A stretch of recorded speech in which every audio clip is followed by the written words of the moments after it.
Hello बच्चों, welcome to my channel. बच्चों, electrostatics के इस सीरीज़ में आज हम लोग पढ़ेंगे इलेक्ट्रिक डाइपोल के बारे में।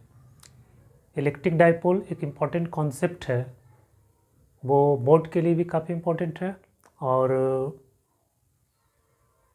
जेई और एडवांस के लिए भी काफ़ी इम्पोर्टेंट है। तो आइए हम लोग देखते हैं ये इलेक्ट्रिक डाइपोल क्या चीज़ है। तो electric dipole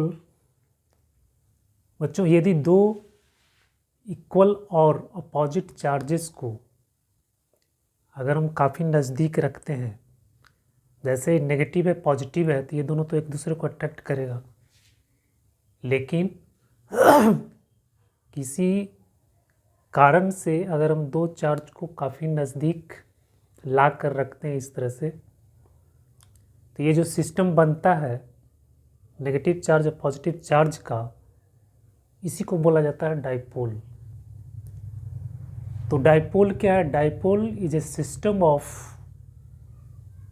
two equal and opposite charges separated by a small distance। तो इलेक्ट्रिक डाइपोल क्या है? एक सिस्टम है,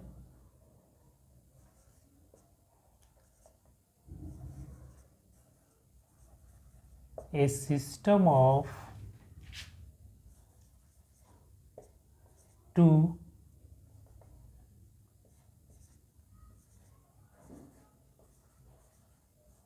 equal and opposite charges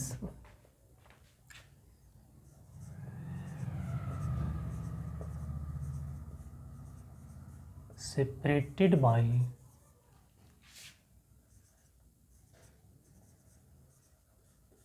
a small distance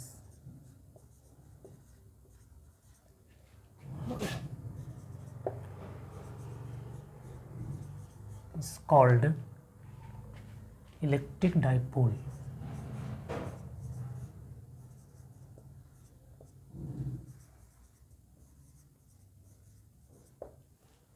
electric dipole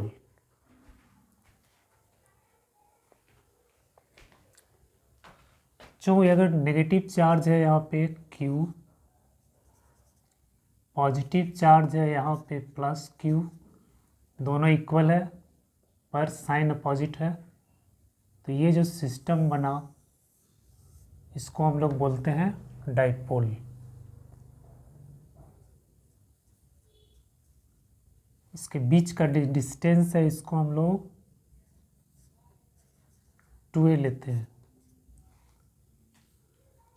तो नेगेटिव और पॉजिटिव चार्ज का जो ये सिस्टम बना हुआ बच्चों, इसको बोलते हैं डाइपोल।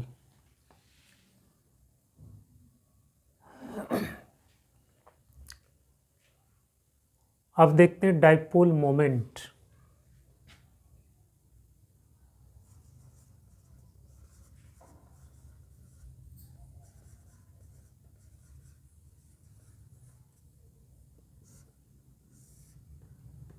डाइपोल मोमेंट ये हो गया electric dipole.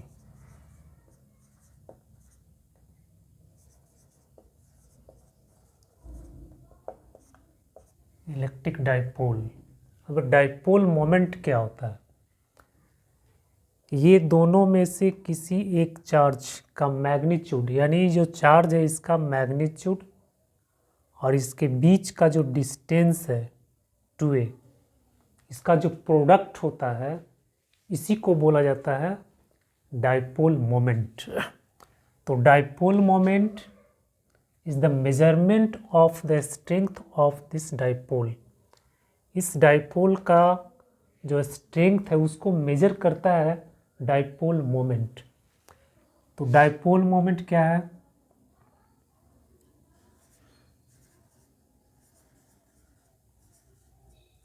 Product of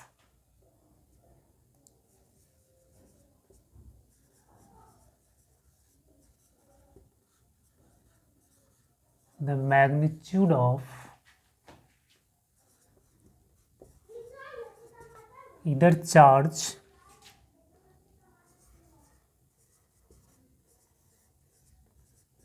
of dipole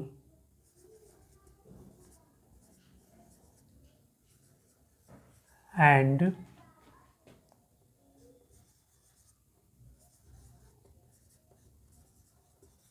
the distance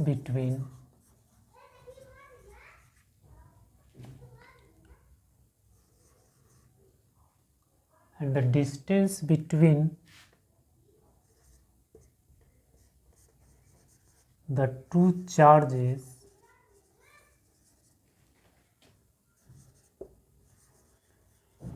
is called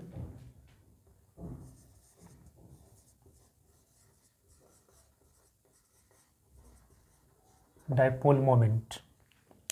The product of the magnitude of either charge of dipole, यानी जो डाइपोल है, डाइपोल में किसी भी एक चार्ज का मैग्नीट्यूड और दोनों के बीच का डिस्टेंस का जो प्रोडक्ट होगा उसको हम बोलेंगे डाइपोल मोमेंट। जैसे ये कोई डाइपोल है,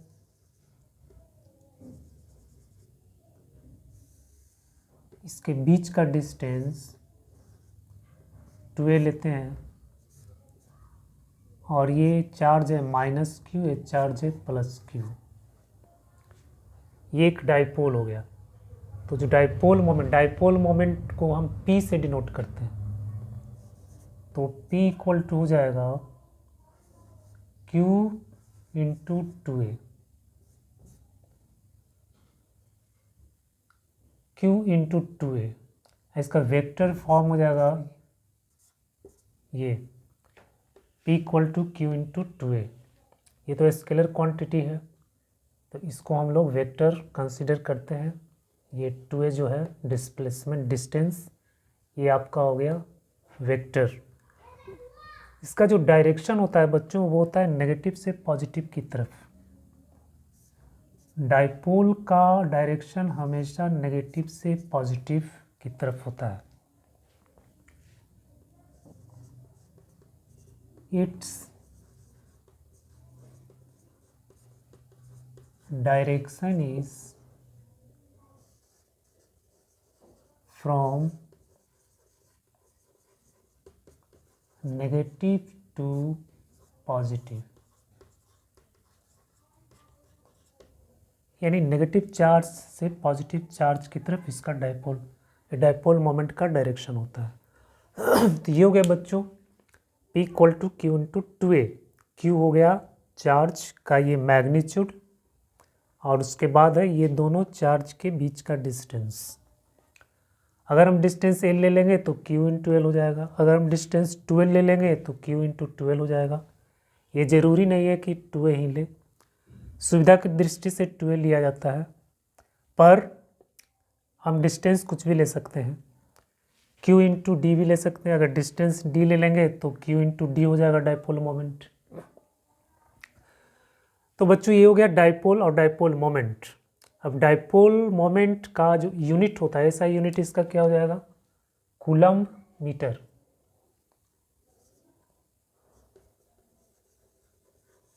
SI unit of dipole moment is coulomb metre. Coulomb metre इसका SI यूनिट हो गया।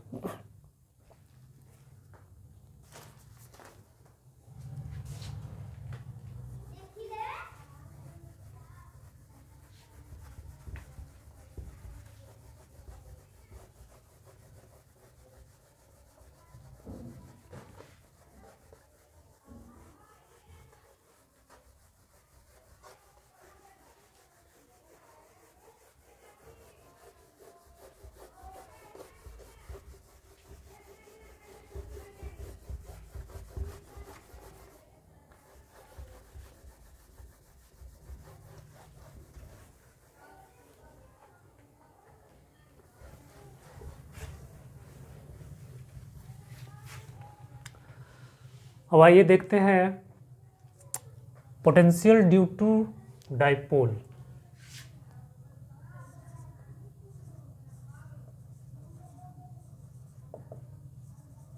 Potential due to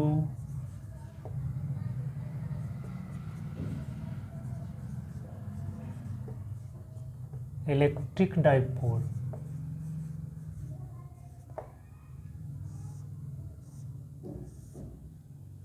electric dipole के कारण पोटेंशियल क्या होगा? तो इसके लिए हम लोग एक जनरल फार्मूला डिराइव करते हैं।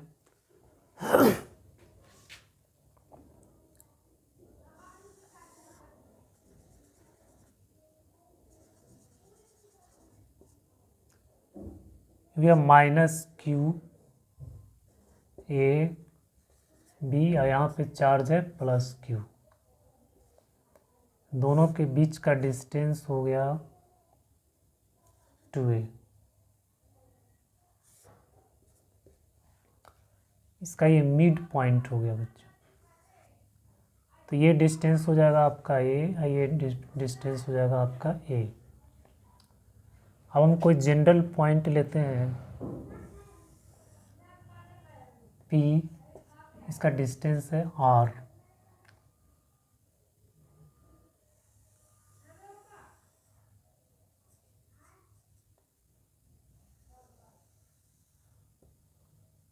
ये डिस्टेंस मान लेते हैं R1, ये डिस्टेंस मान लेते हैं R2। इस पॉइंट पे इस डाइपोल के कारण इलेक्ट्रिक पोटेंशियल फाइंड करना है। तो सबसे पहले हम लोग क्या करेंगे, इसके कारण यहाँ पे पोटेंशियल का फॉर्मूला हम सब जानते हैं, V इक्वल टू होता है KQ/R। तो प्लस Q चार्ज के कारण यहाँ पे पोटेंशियल, माइनस Q चार्ज के कारण यहाँ पे पोटेंशियल। पोटेंशियल एक स्केलर क्वांटिटी है, इसमें डायरेक्शन से कोई मतलब है नहीं। तो फिर क्या करेंगे, इसके कारण यहाँ पे पोटेंशियल P पे और प्लस Q के कारण P पे पोटेंशियल निकालेंगे, फिर दोनों को ऐड कर देंगे। तो यहाँ पे आपका नेट पोटेंशियल मिल जाएगा। तो नेट पोटेंशियल आपका क्या हो जाएगा,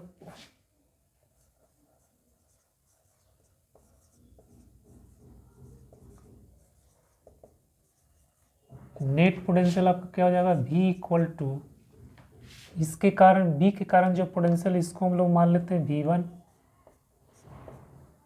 और माइनस Q के कारण यहाँ पे पोटेंशियल, इसको मान लेते हैं V2। V1 कितना हो जाएगा, KQ/R1 प्लस K-Q/R2। ये हो गया KQ, कॉमन ले लेंगे तो हो जाएगा बच्चों 1/R1 माइनस 1/R2। हो गया KQ, ये हो जाएगा R2 माइनस R1/R1R2। अब R1 और R2 का वैल्यू फाइंड करना है। तो R1 और R2 का वैल्यू फाइंड करने के लिए हम लोग यहाँ से एक परपेंडिकुलर डालते हैं इस पे, इस कोण को मान लेते हैं थीटा। यहाँ से एक परपेंडिकुलर डालते हैं इस पे, मान लेते हैं M, BM परपेंडिकुलर है। फिर इसको आगे बढ़ाते हैं, फिर यहाँ पे एक परपेंडिकुलर डालते हैं, इसको मान लेते हैं N। ये डिस्टेंस आपका है 2a। ये एंगल थीटा है तो ये एंगल भी थीटा हो जाएगा।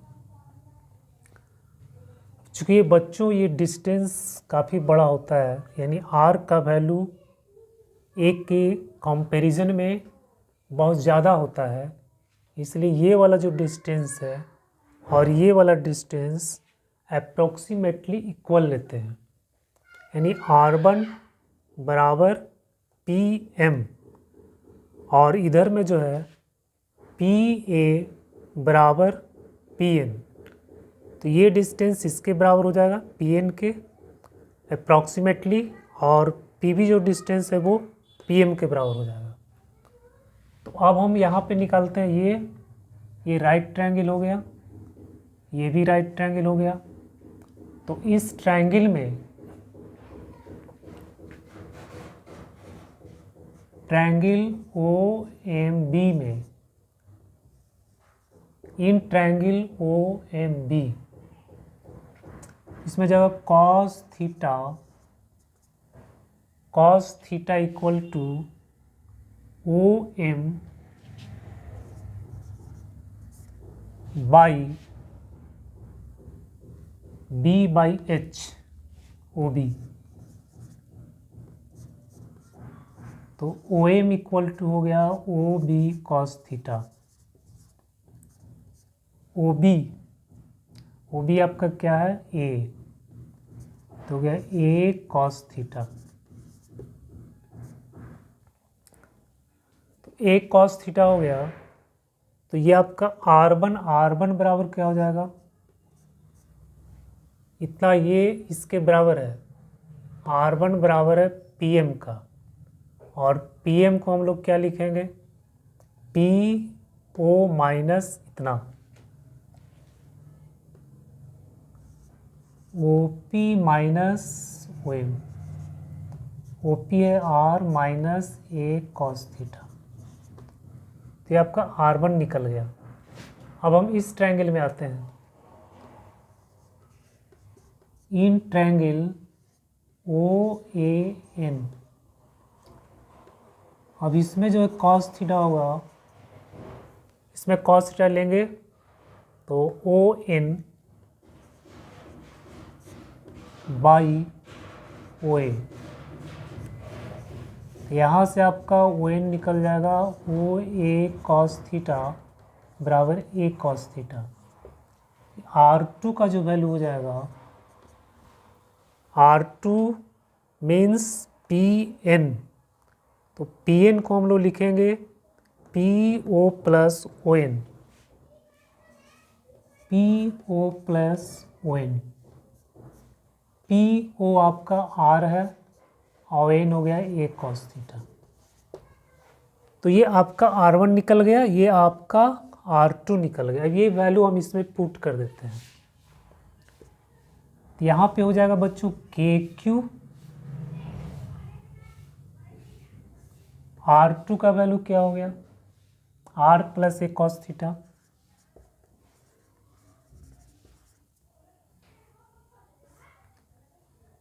Minus R plus A cos theta. यहाँ माइनस है, इसलिए ये जो माइनस है, माइनस माइनस यहाँ पे प्लस हो जाएगा। फिर R1 R2 को अगर मल्टीप्लाई करेंगे, इसको अगर मल्टीप्लाई करेंगे तो आपका हो जाएगा R square minus A square cos square theta. तो हो गया KQ, इसमें ये कैंसिल हो गया, सॉरी ये कैंसिल हो गया, और into 2A cos theta by R square minus A square cos square theta. अब Q into 2A, Q into 2A, Q into 2A को हम लोग क्या लिखेंगे, डाइपोल मोमेंट होता है। तो जगह KP cos theta by R square minus A square cos square theta, चूँकि P इक्वल टू होता है Q इंटू 2A। बच्चों R का जो डिस्टेंस है, अगर हम बहुत ज़्यादा ले लेंगे A के कंपैरिजन में, तो A को हम लोग नेगलेक्ट करेंगे। If R greater than A, तो A को जब नेगलेक्ट कर देंगे यहाँ से, तो आपका भी आ जाएगा KP cos theta by R square.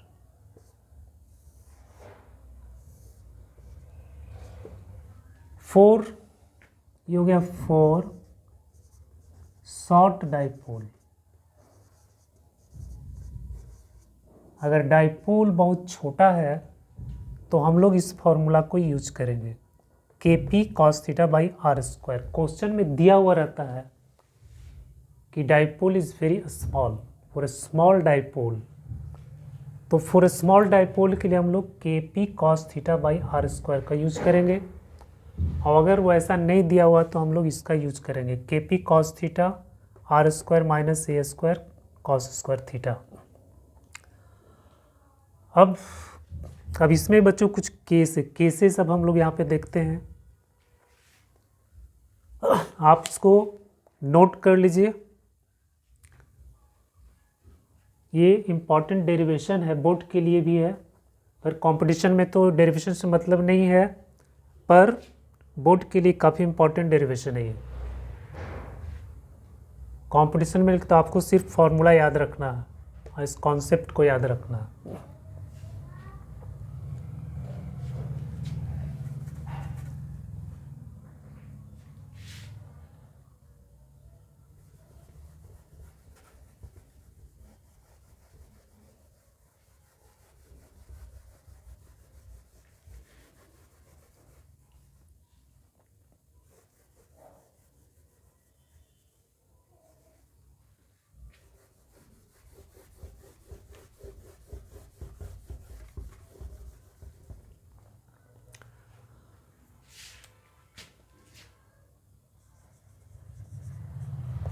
Case 1, बच्चों अगर थीटा का वैल्यू हम 0 ले लेते हैं, जब 0 ले लेंगे तो पॉइंट आपका इधर आ जाएगा, ये एक्सियल लाइन पे आ जाएगा। तो एट एक्सियल पॉइंट, और इसको हम एंड ऑन पोजीशन भी बोलते हैं, एंड ऑन और टैन ए पोजीशन।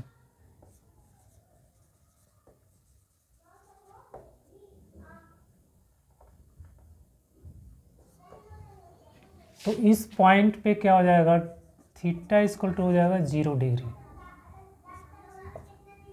और कॉस थीटा का मान हो जाएगा 1। तो आपका पोटेंशियल क्या हो जाएगा, V equal to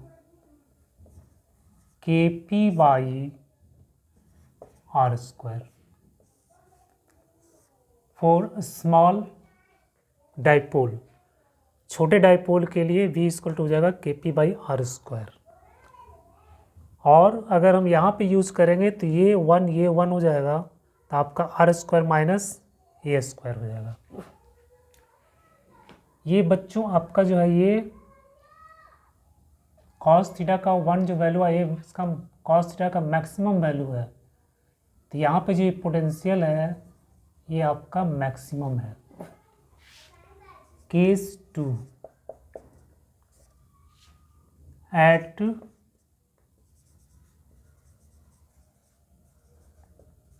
equatorial point, और इसको हम बोलते हैं ब्रोड ऑन पोजीशन या फिर टैन बी पोजीशन। इस स्थिति में थीटा का वैल्यू जो हो जाएगा वो 90 डिग्री हो जाएगा।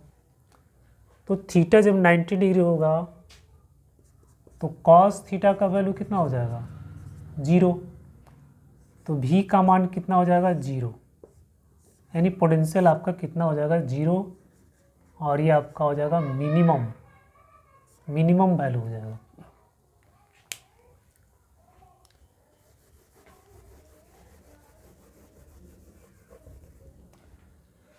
तो बच्चों ये 2 केस है, ये मैक्सिमम वैल्यू और ये मिनिमम वैल्यू। इसका मतलब क्या हुआ, इसका मतलब हुआ कि अगर ये डाइपोल है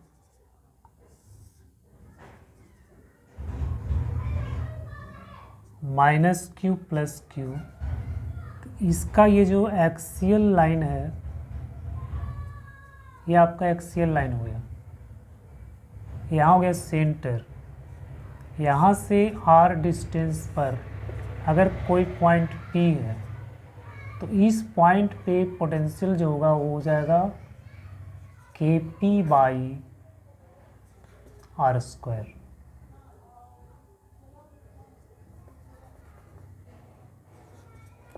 K P by R square, ये एक्सियल लाइन हो गया। और ये आपका इक्वेटोरियल लाइन है। तो यहाँ पे अगर निकालेंगे तो यहाँ पे आपका पोटेंशियल हो जाएगा 0। तो ये दोनों साइड हो जाएगा, यानी इस लाइन पर कहीं पर भी अगर पोटेंशियल लिखेंगे तो v का वैल्यू 0, v का वैल्यू 0, v का वैल्यू 0, इधर भी v का वैल्यू 0, v का वैल्यू 0। तो इस प्लेन को हम लोग क्या बोलेंगे? Equipotential plane. ये जो प्लेन बनेगा इसको बोलेंगे equipotential plane.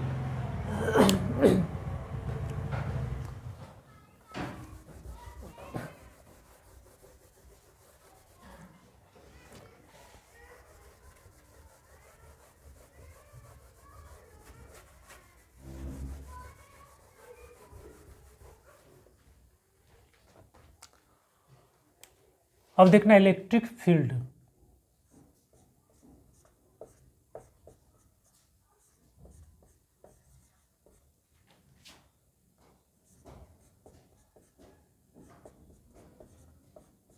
Electric field due to dipole.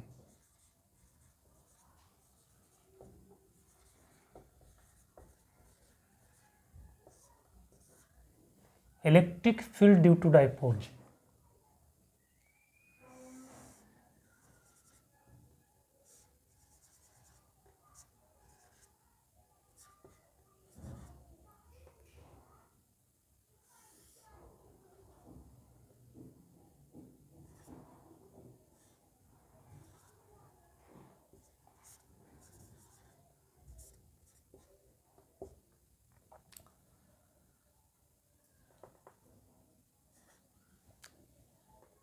बच्चे इस पॉइंट पे हमको इलेक्ट्रिक फील्ड बताना। तो इसमें हम लोग दो डायरेक्शन लेते हैं। एक ही डायरेक्शन लेते हैं रेडियल डायरेक्शन, इसमें डिस्प्लेसमेंट है dr और ये परपेंडिकुलर हो गया।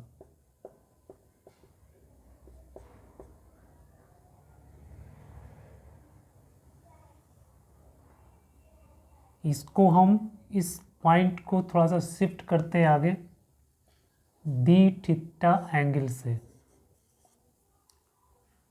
तो ये जो डिस्प्लेसमेंट हो जाएगा ये हो जाएगा आर डी थीटा।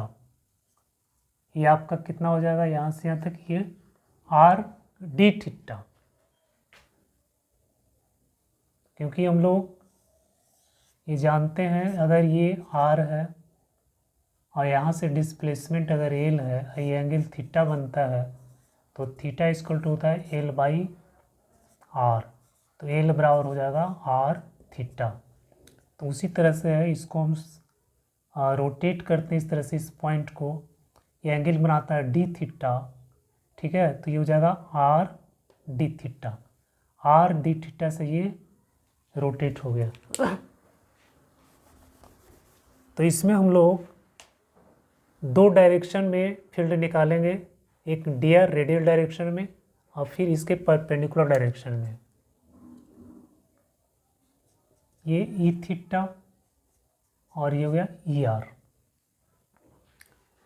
तो हम जानते हैं बच्चों पोटेंशियल इक्वल टू होता है K P cos theta by R square. तो ई आर इक्वल टू हो जाएगा minus D V by D R equal to गया minus D K P cos theta by R square by D R. अब K P cos theta तो constant है, minus K P cos theta, यहाँ पे आ जाएगा D D R 1 by R square. तो 1 by R square को जो हम डिफ्रेंशिएट करेंगे तो ये आपका आ जाएगा -2r-3, यानी -2/r⁻³ और फिर ये माइनस माइनस प्लस हो जाएगा, तो ये आपका हो गया KP cos θ/r⁻3, 2 kp cos θ/r⁻3। ये इस डायरेक्शन में इलेक्ट्रिक फील्ड निकल गया। अब ई थीटा का वैल्यू निकालेंगे तो minus d/r d theta KP cos θ/r² minus, अब यहाँ पे KP r² कॉमन होगा, cos थीटा का हो जाएगा minus sine theta, minus minus plus हो गया, तो यहाँ पे आपका आ गया KP sin θ/r⁻3। तो ये निकल गया बच्चों ई थीटा और ये हो जाएगा ER। अब इसका जो मैग्नीट्यूड है, ये दोनों का जो रिजल्टेंट होगा वो इस डायरेक्शन में होगा। ऐसे हम लोग वेक्टर लॉ लगाएंगे यहाँ पर, इसको मान लेते हैं फाई, इसको फाई मान लेंगे, तो tan फाई इक्वल टू क्या हो जाएगा, E theta by ER। tan phi equal to हो जाएगा E theta by ER। E theta का वैल्यू KP sin θ/r³ और यहाँ हो जाएगा 2 KP cos θ/r³। तो ये आपका आ जाएगा 1/2 tan थीटा। ये जो है रेडियल डायरेक्शन से, यानी इस डायरेक्शन से फाई एंगल पे आपका रिजल्टेंट होगा। यहाँ पे आपका रिजल्टेंट इलेक्ट्रिक फील्ड मिलेगा। अब रिजल्टेंट इलेक्ट्रिक फील्ड निकालेंगे यहाँ, तो ई इक्वल टू हो जाएगा √e थीटा का स्क्वायर प्लस ER का स्क्वायर। तो ई थीटा का square, E theta KP sine theta, KP sine θ/r³ का whole square plus 2 KP cos θ/r³ का होल स्क्वायर। तो इसमें आपका कॉमन हो जाएगा KP r³ और यह हो जाएगा sine square theta plus 4 cos square theta. KP/r³ under root sine square को लिखूंगा 1 माइनस कॉस स्क्वायर, तो बन जाएगा 1 + 3 cos स्क्वायर थीटा। तो ये आपका निकल गया इलेक्ट्रिक फील्ड जनरल पॉइंट पे, यानी किसी भी पॉइंट पे अगर electric field due to dipole निकालना है तो हम इस फॉर्मूला का प्रयोग करेंगे। तो इसमें भी अगर हम केस बनाते हैं, केस 1 केस 2, केस 1 यानी एक्सियल पॉइंट पे, एट एक्सियल पॉइंट, तो यहाँ आपका थीटा का वैल्यू 0 हो जाएगा, तो इलेक्ट्रिक फील्ड आपका क्या हो जाएगा, इसको 0 रखेंगे, 0 हो गया, तो KP/r³, KP/r³।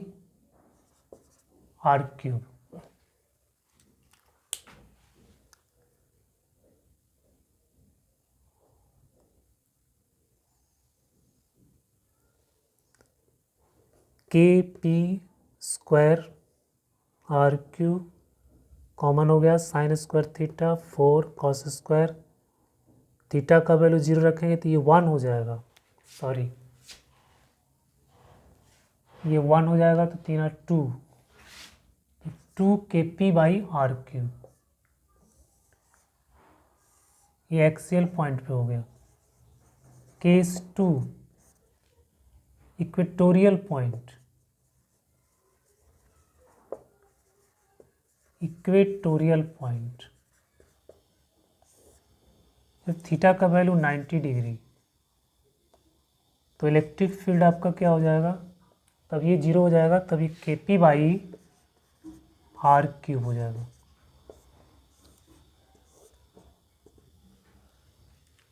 तो बच्चों एग्ज़ाम में आपसे पूछता है कि आप एक्सियल पॉइंट पे बताइए, पे इक्वेटोरियल पॉइंट पे इलेक्ट्रिक फील्ड डिराइव कीजिए। तो हम जनरल पॉइंट पे डिराइव करके इसे केस बना करके लिख सकते हैं।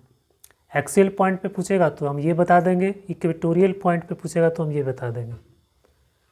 अब यहाँ पे एक चीज़ ऑब्जर्व करने वाली बात है कि एक्सियल पॉइंट पे जो इक्वेटोरियल पॉइंट पे आपका जितना इलेक्ट्रिक फील्ड है उसका दुगना होता है।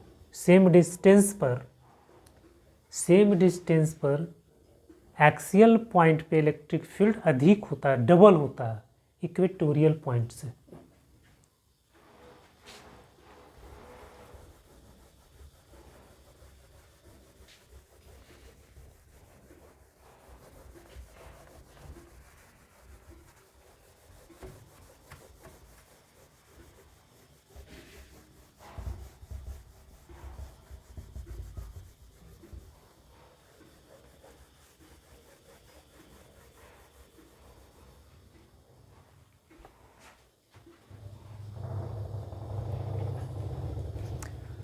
तो बच्चों ये कॉन्सेप्ट था इलेक्ट्रिक डाइपोल का, और फिर potential due to electric dipole और electric field due to dipole. मुझे पूरा उम्मीद है कि आपको ये समझ में आ रहा होगा। अब एक क्वेश्चन है जो एनसीईआरटी का एक सवाल है,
यहाँ बच्चों कह रहे system has two charges 2.5 10⁻⁷ centimetre coulomb and QB is equal to -2.5 10⁻⁷ coulomb located at the points 0 0 -15 centimeter 0 0 15 centimeter respectively. What are the total charge and electric dipole moment? तो इसमें हम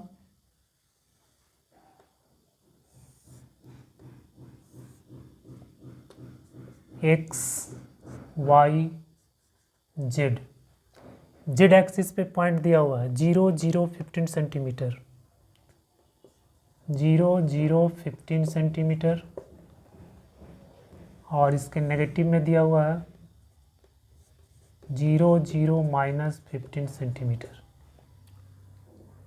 QA चार्ज रखा हुआ है इस पे, यहाँ पर QA चार्ज है और यहाँ पे QB चार्ज है। ये आपका नेगेटिव है, ये आपका पॉजिटिव है, तो ये एक डाइपोल बना रहा है। नेगेटिव चार्ज यहाँ पे है,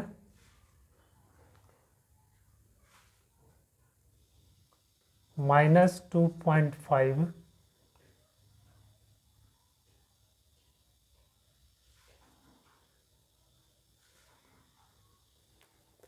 QA 2.5 सेंटीमीटर ये रखा हुआ है यहाँ पर, पॉजिटिव चार्ज यहाँ रखा हुआ है 2.5 × 10⁻⁷ कूलम और -2.5 × 10⁻⁷ coulomb.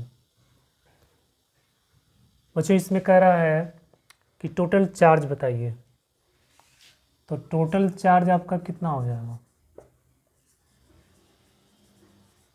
Total charge is equal to QA + QB।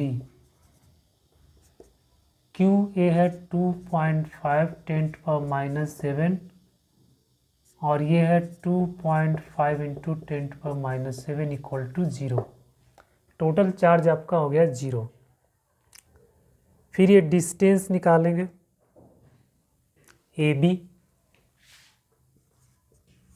AB distance कितना हो जाएगा?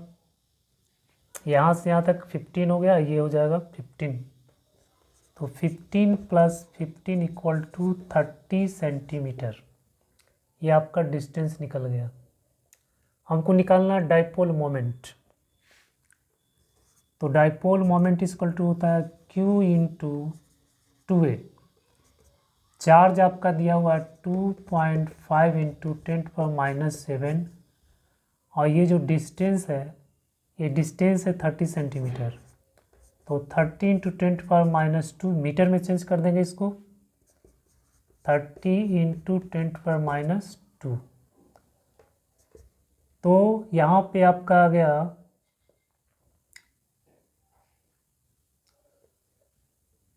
75 × 10⁻⁹ और लिखेंगे 7.5 × 10⁻8 कूलम्ब मीटर। तो ये आपका निकल गया डाइपोल मोमेंट। तो इस क्वेश्चन का आंसर हो गया 7.5 × 10⁻8 कूलम्ब मीटर और टोटल चार्ज हो जाएगा 0।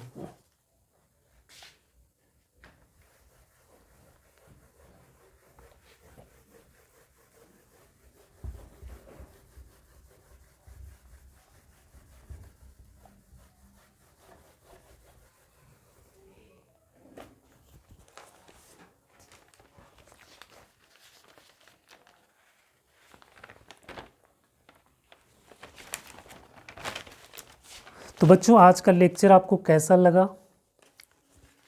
आप मुझे कमेंट पे बताइएगा। इस वीडियो को आप पूरी तरह से देखेंगे तो आपको पूरा कॉन्सेप्ट क्लियर हो जाएगा। अगर आपको पसंद आया है बच्चों तो प्लीज़ इसको सब्सक्राइब कीजिए, कमेंट कीजिए, लाइक कीजिए। इस वीडियो को देखने के लिए आप सबको धन्यवाद।